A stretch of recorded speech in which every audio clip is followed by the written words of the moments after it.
दोस्तों, आज हम हनुमान जी की एक सच्ची घटना के बारे में आपको बताएंगे, जिसे सुनने के बाद आपके रोंगटे खड़े हो जाएंगे। इस सच्ची घटना को सुनने के बाद आपको पता चल जाएगा कि हनुमान चालीसा में कितनी शक्ति है और हनुमान जी का नाम लेते ही निशाचर दानव कैसे थर-थर कांपते हैं। अगर आप भूतों पर यकीन नहीं करते हैं तो आपको भी यकीन हो जाएगा कि आखिर भूत असलियत में किस तरह परछाइयों में सरकते हैं। दोस्तों, महाराष्ट्र में पीपल गांव नाम का एक छोटा सा गांव है। गांव के बाहर हनुमान जी का एक प्राचीन मंदिर है, जहां पर गांव में रहने वाले लोग हनुमान जी की पूजा करने जाते हैं। चारों तरफ जंगल से घिरा हुआ ये गांव बहुत ही दुर्गम स्थान पर है, जहां पर जाने के लिए कोई भी पक्की सड़क नहीं है। गांव में रहने वाले लोगों को 4 किलोमीटर दूर मौजूद हाईवे तक पहुंचने के लिए जंगल के रास्ते से होकर जाना पड़ता है। गांव वालों के अनुसार इस जंगल में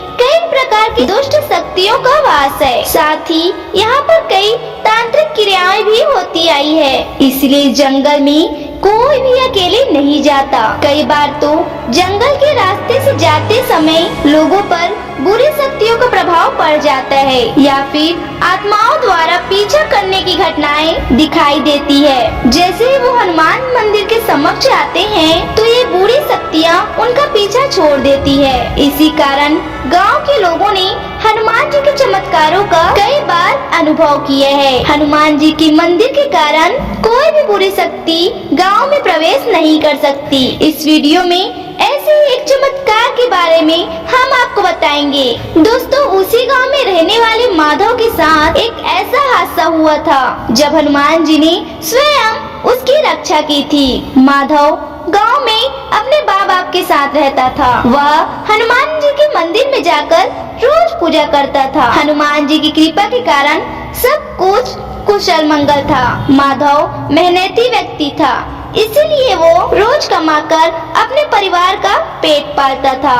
एक दिन माधव के पिताजी को किसी काम से बाहर जाना पड़ा, इसीलिए वो जंगल के रास्ते से ही अकेले पैदल चले गए और शाम को लौटते वक्त उसी गांव की ओर वापस आने लगे। तभी उन्हें रास्ते में एक ऐसा महसूस हुआ कि कोई उनका पीछा कर रहा है। डर के मारे माधव के पिताजी का पसीना छूटने लगा। वे दौड़ते हुए गांव में वापस आ गए, लेकिन गांव में पहुंचने के बाद उनकी तबीयत अचानक से बहुत ही खराब हो गई। उन्हें बहुत तेज बुखार आ गया था। अपने पिता की तबीयत खराब देखकर माधव चिंता में पड़ गया। गांव वालों ने माधव को वैद्य को बुलाने को कहा, लेकिन रात बहुत हो गई थी और जंगल के रास्ते से रात को जाना बहुत ही खतरनाक था। रात के समय बुरी शक्तियों का प्रभाव जंगल में अधिक रहता है, इसलिए उसकी पत्नी माधव को जाने नहीं दे रही थी। लेकिन माधव को हनुमान जी पर पूरा भरोसा था, इसलिए उसने फैसला किया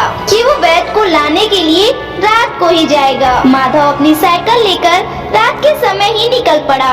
अमावस्या की रात होने के कारण घना अंधेरा था। माधव तेजी से अपनी साइकिल चला रहा था, लेकिन जंगल के अंदर थोड़ी दूर जाने के बाद माधव की साइकिल की गति अचानक से धीमी हो गई। माधव को लगा कि उसकी अचानक से साइकिल पर आकर कोई बैठ गया है। डर के मारे माधव कांपने लगा और साइकिल को तेज चलाने के लिए जोर लगाने लगा। माधव जितना ही जोर लगाता, साइकिल उतनी ही भारी होने लगती।